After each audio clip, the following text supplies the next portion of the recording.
Hello, I'm Laura, and this is German GrammarPod. Today we're going to be looking at the genitive case. There's good news and bad news about the genitive case. The good news is that it's easy for native English speakers to understand and produce because it links quite closely to what we do in English. The bad news is that Germans tend to avoid using it in most situations, partly because it sounds very formal in German, and partly because it's considered a hard case to use. So, once I've finished telling you how and where the genitive case can be used, I'm going to go on to tell you how to avoid it. So, what is the genitive? Well, it's used to indicate possession. In practice, that means it's often used where we'd use an of in English. For instance, the end of the book becomes das Ende des Buches. The other place it's used is where we'd use an apostrophe s to indicate possession. For instance, Eva's Buch. Only German doesn't use the apostrophe, it just bungs the s straight on the end of the noun. But although the German s mimics the English apostrophe s in sound and meaning, it can't be used in quite as many places. You can only use it on the end of proper nouns. That's nouns that are names of individual people, places or things, like Laura, London and Siemens, as opposed to woman, city and company. As an extra clue, proper nouns are generally spelled with a capital letter in English. So you can have Laura's Buch, but not die Frau's Buch. This is somewhere where Germans genuinely do use the genitive, and you don't sound horribly formal for doing it. Also, it neatly copies the English in that you put an S on the end of the word, whether it's masculine, feminine or neuter. By the way, if you want to stick an adjective in after you've used the German equivalent of an apostrophe S possessive, then just pretend it's not there at all. The adjectives work in exactly the same way, with or without, and are in whatever case you'd need in the sentence, whether or not you'd stuck in a Laura's or London's, or whatever other possessive you've used. Going back to my sentence where I replaced the of, das Ende des Buches, there are three things to notice here. The first thing is that there's no word for of in this sentence. Its sense has been replaced entirely by using the genitive. The second thing is that the word for the has become des. Like in the dative, both the masculine and the neuter are the same in the genitive, so des is used for both masculine and neuter. The third thing is that Buch ended up with an es on the end of it. In German, all masculine and neuter nouns take an s or an es on the end to indicate that they are in the genitive, with the exception of adjectival nouns, which take the adjectival ending, and weak masculine nouns, which are a relatively small group of masculine nouns and which take an en ending instead. There's no hard and fast rule to tell you which just take an s and which take an es instead. But as a rough rule of thumb, nouns that are just one syllable will take es on the end, turning them into two syllables, and nouns that already have two or more syllables will just take an s at the end, not adding any more syllables in. And in any case, with quite a few words, either ending is possible. If in doubt, I tend to guess just s, as it seems to be more common. That, or if I'm at my computer, I'll Google the word with each possible ending on it and see which gets more hits. The adding of the s or es thing only applies to masculine and neuter nouns. It doesn't happen for feminine or plural nouns, which don't change at all for being in the genitive. With these, you're back to relying on the determiners. That's words like the, a and my, and on the adjectives to work out if you're in the genitive. The form of the for feminine and plural is der, which is the same as the nominative masculine and the dative feminine. So seeing a der by itself won't tell you what case you're in. To work that out, you need to look at the context. Is a particular one of the cases required here because of the other words in the sentence, or to make the sentence make sense? Or you can look at other signals about the gender of the word, whether it's in the singular or the plural, and what the endings of any adjectives that go with it are. The last one, by the way, will only help you determine whether or not you're dealing with a masculine nominative. The feminine dative and the feminine and plural genitive all use the same adjectival ending, which is en after a der, whereas the masculine nominative would follow it with just an e ending.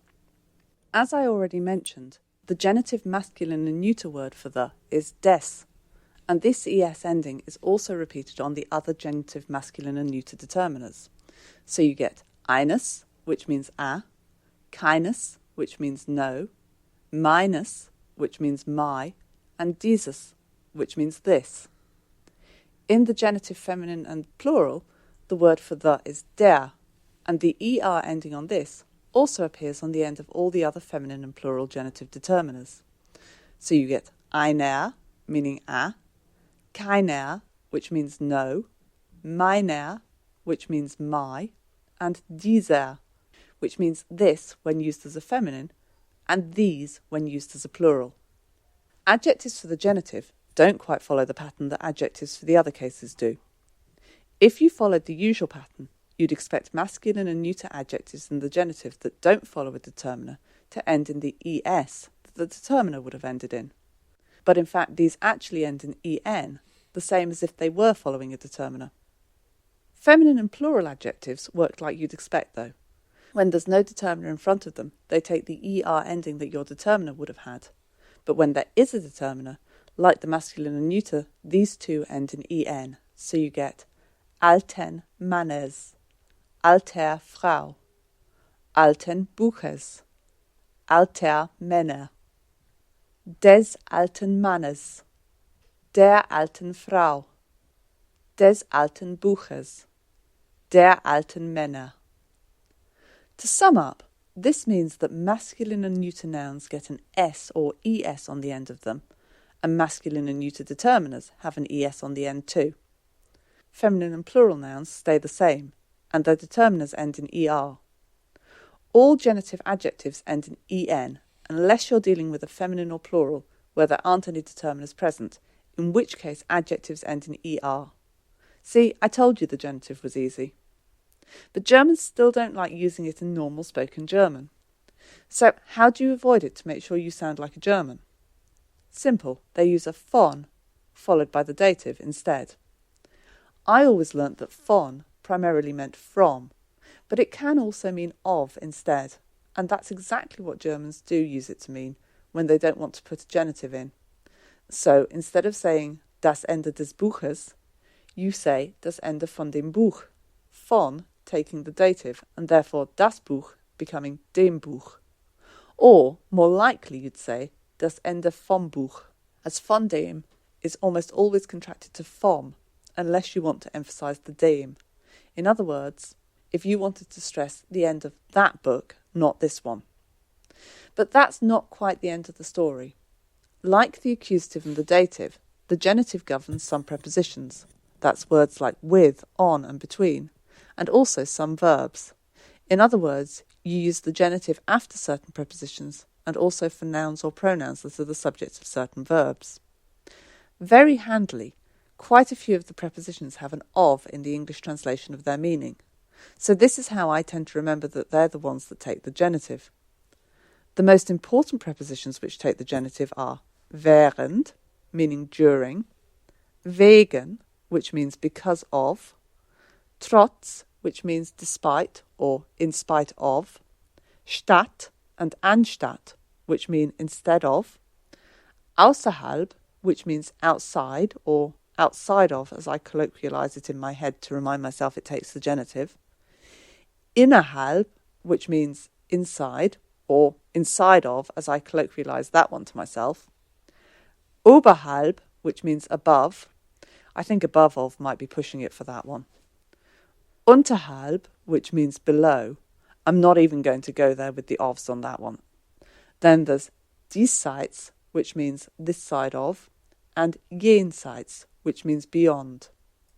But even though these prepositions officially take the genitive and should be used with it in formal written texts, this sounds overly formal in spoken German, so Germans tend to avoid it in speech. In practice, this means that instead of taking the genitive, the prepositions which end in halb and seits have a von added after them, followed by a dative, so you get außerhalb von der Stadt, outside the city, oberhalb vom Golfplatz, above the golf course, jenseits von der Grenze, beyond the border. The first five I mentioned, während, wegen, trotz, statt and anstatt, all take just a dative instead in the spoken language. You don't add a von. There is one place where even formal German will avoid the genitive after these prepositions, though. That's when they're followed by a personal pronoun.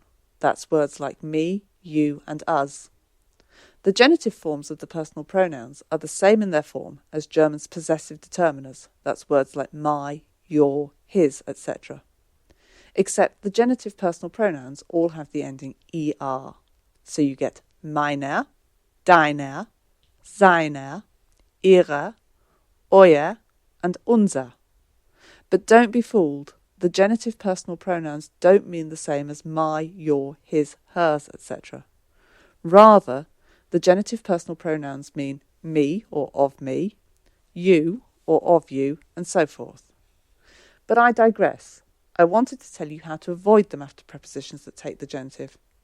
To do this, you use a dative personal pronoun with wegen, statt, and trotz.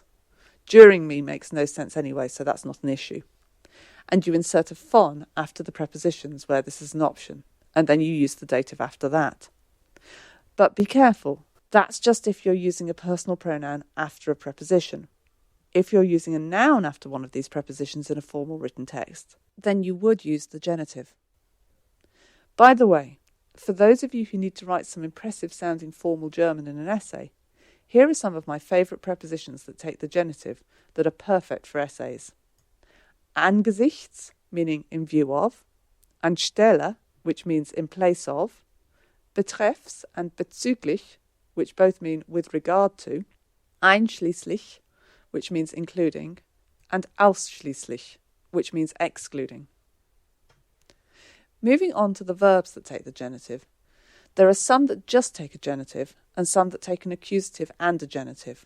But generally, Germans prefer to find ways to work around them, or avoid them, so they don't have to use a genitive at all.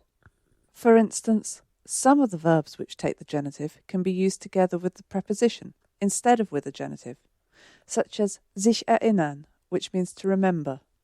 You can use this verb with the genitive object, but in practice you'll see it much more often with the preposition an, plus an accusative. For instance, ich erinnere mich an den Tag, instead of ich erinnere mich des Tages, both of which mean I remember the day. Other verbs like bedürfen, which means to need, are simply uncommon outside formal written language and generally get replaced with verbs that mean the same thing but don't take the genitive object. For instance, bedürfen can be replaced with brauchen, which also means to need. Because of this, I'm not even going to go into a list of verbs that take the genitive. It's enough to know that they're out there and that they might be the reason you find a genitive in a sentence in formal writing, where a meaning involving an of doesn't make any sense. It's also worth noting that if they do decide to use a verb governed by the genitive, unlike with prepositions, genitive personal pronouns are perfectly acceptable, so you might see genitive personal pronouns following these verbs, especially in formal or literary texts. So, for instance, you might see a Sie erinnern sich meiner, meaning you remember me, although you are still a lot more likely to see Sie erinnern sich an mich, meaning exactly the same thing. I'm also going to quickly mention possessive determiners and possessive pronouns here. That's words like my and your and their, and words like mine, yours and theirs, to make sure that no one gets confused between these and genitive personal pronouns. As I mentioned a couple of minutes ago, personal pronouns do have a genitive form that looks like the possessive pronoun, but always have an er ending, so you get meiner, the genitive form of ich, deiner, the genitive form of du, seiner, the genitive form of both er and es, ihrer, the genitive form of sie, meaning she, and sie, meaning they, when it's spelt with a lowercase I, and sie, meaning you formal, when it's spelt with a capital I. Unser, the genitive form of wir, and euer, the genitive form of ihr, meaning you informal plural. In contrast to the genitive personal pronouns, which mean me or of me, you or of you, etc., possessive determiners are the words that mean my, your, his, her, our, etc. These have the same stem as the genitive personal pronouns, that's the mein, dein, sein part, but have the same endings as ein, the German word for a. or kein, the German word for no. The one exception here is euer, which loses its second E when it has an ending on it to become eure or eurem or eurem, and so on. The possessive pronouns, which translate as mine, yours, his, hers, and so on, have the same ending as the possessive determiners, the words we've just been talking about that mean my, your, his, her, etc. Except you can't have a plain mine or dine and so on, the version without an ending in the possessive determiners. In the cases and genders where the possessive determiner, words like my and your, would consist of just the stem and wouldn't have an ending, the possessive pronouns which translate as mine, yours, etc., get more or less the same ending as a the would have. So mine, meaning my, masculine nominative, becomes meiner. Mine, meaning my, neuter accusative, becomes meines, and so on. Just to confuse the issue, possessive determiners and pronouns can also appear in the genitive case. But this is still not the same as a genitive personal pronoun, as a genitive personal pronoun means me or of me, etc., whereas a genitive possessive determiner means my or of my, etc. So, to sum up, the genitive is a case that denotes possession. It can add an S to proper nouns, like English can add an apostrophe S to nouns. For instance, Eva's Buch. The genitive is used like this in both formal written texts and informal speech, and everywhere in between. The rest of the genitive tends to be avoided outside formal written texts. So, where you use it to mean of in a sentence, you replace it with von plus the dative instead in the spoken language and in informal writing. Where you have prepositions that take the genitive, in the spoken language, you replace the genitive with either just a dative, or if the preposition ends in a halb or a seitz, you replace it with a von plus the dative. This is particularly important if you want to use a personal pronoun after a preposition governed by the genitive, because German avoids using genitive personal pronouns here, even in formal texts.